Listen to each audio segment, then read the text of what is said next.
Hi, I'm Eric Bowling in for Bill O'Reilly. Thanks for watching us tonight. Let's get straight to our top story. The left mobilizing against President-elect Donald Trump. New York City's far-left Mayor Bill de Blasio today sent a battle warning to President-elect Trump, threatening legal action over Trump's rumored Muslim registry and pledging continued defiance on federal immigration law. If all Muslims are required to register, we will take legal action to block it. If the federal government wants our police officers to tear immigrant families apart, we will refuse to do it. If the federal government tries to deport law-abiding New Yorkers who have no representation, we will step in. With Mr. Trump's campaign pledges to punish sanctuary cities and to institute law and order policies, battle lines are quickly being drawn between the Trump administration and liberal big cities. Joining us now for reaction in Little Rock, Arkansas is Sarah Huckabee Sanders, who is a senior advisor to the Trump campaign. And here in studio, Michael Wildless, an immigration attorney who represents Melania Trump and a former prosecutor. Sarah, we'll start with you. So Donald Trump has said that he was going to be tough on immigration. We all knew that. When he says he's putting up Jeff Sessions, Senator Sessions, as an AG, he says he will continue to be tough on immigration. Why are the big city mayors like Bill de Blasio and Rahm Emanuel having such a hard time following federal law? Look, that's a question you'll have to ask them, because I think myself and the rest of the country are pretty baffled why any major city mayor would completely ignore federal law. That's not what they were elected to do. They don't have the authority to just completely ignore federal law. And frankly, they take in billions of dollars from federal grants that can be pulled back and taken away from them if they don't follow the law. And I think they need to be really careful about the situation they put their cities in by completely ignoring federal law and not doing what the president-elect and what the top law enforcement official, which will be Senator Jeff Sessions as Attorney General, are enforcing. Look, the law is there for a reason. We don't get to decide which ones we want to follow and which ones we don't. And that applies even to big city liberal mayors like in Chicago and San Francisco. And I think it's a big, big mistake for them. And in New York, Michael, what's really going on here? Are these mayors, they really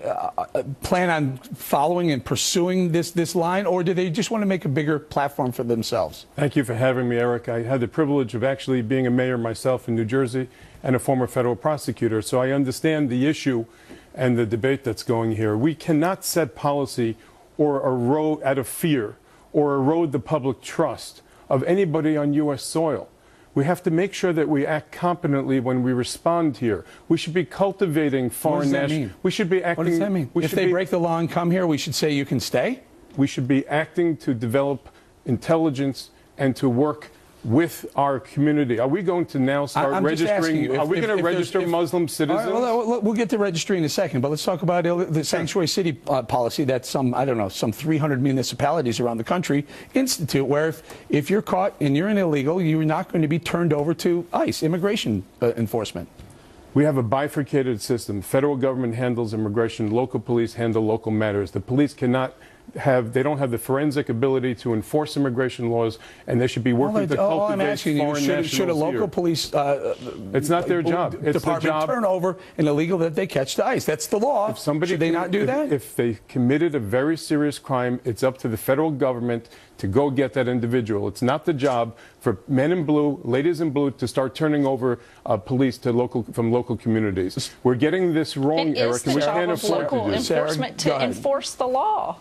It is the job of local law enforcement to actually enforce the law. This is the law. It's not like we're making things up and we've just decided we want this to happen. Were created during President Reagan's reign. We have a new normal now. We've now shifted the responsibility to employers.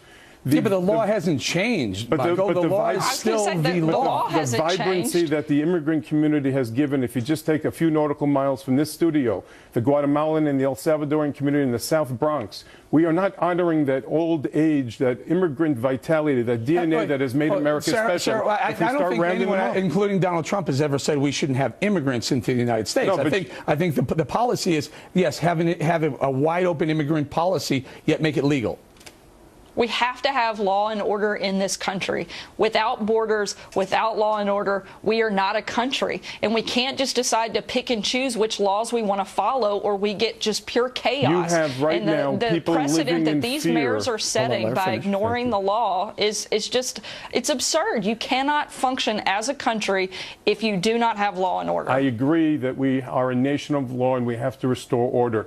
But you have people now living in fear. There are rabbis going into mosques to give people the assurance that what happened following 9/11, the NSEER's registration for non-immigrants is permitted by law and will be debated. But to take American citizens who are Muslim They're not citizens, and then put them, nobody has said that we're going to take American citizens. Hold on, we're conflating two different stories here now. The other part of the segment that we teased up here was whether there should be a Muslim registry. Now, Chris Kobach, the Secretary of State of Kansas, who also met with Donald Trump, Sarah, is one who is in favor of a Muslim registry. Now, Donald Trump and the Trump administration has said, we're not necessarily going to look for all Muslims to register. That's not what they're looking for.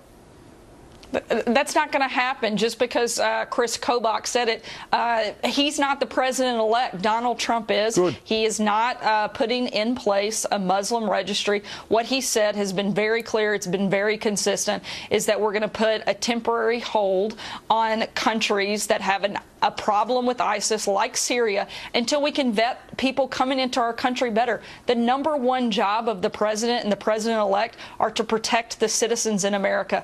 We can't do that if we're allowing just open borders and we don't know who people are coming into our country. He's not saying we block everybody or that we block all Muslims, but that we have to have a process in place to vet these people coming into our country. We need to know why they're here, what they want to do here, and make sure that they're not looking to do something. Sarah, part of our duty here is to get this right, to make sure that we aren't going around in a Gestapo-like society and making lists of people that we don't want to have here. We can't afford, and we have to be smart and fair in the way we execute the laws. The laws are on the books, and they should be respected. When a person comes into America illegally, they break the law. The ongoing retention or being on U.S. soil is not a continuous crime.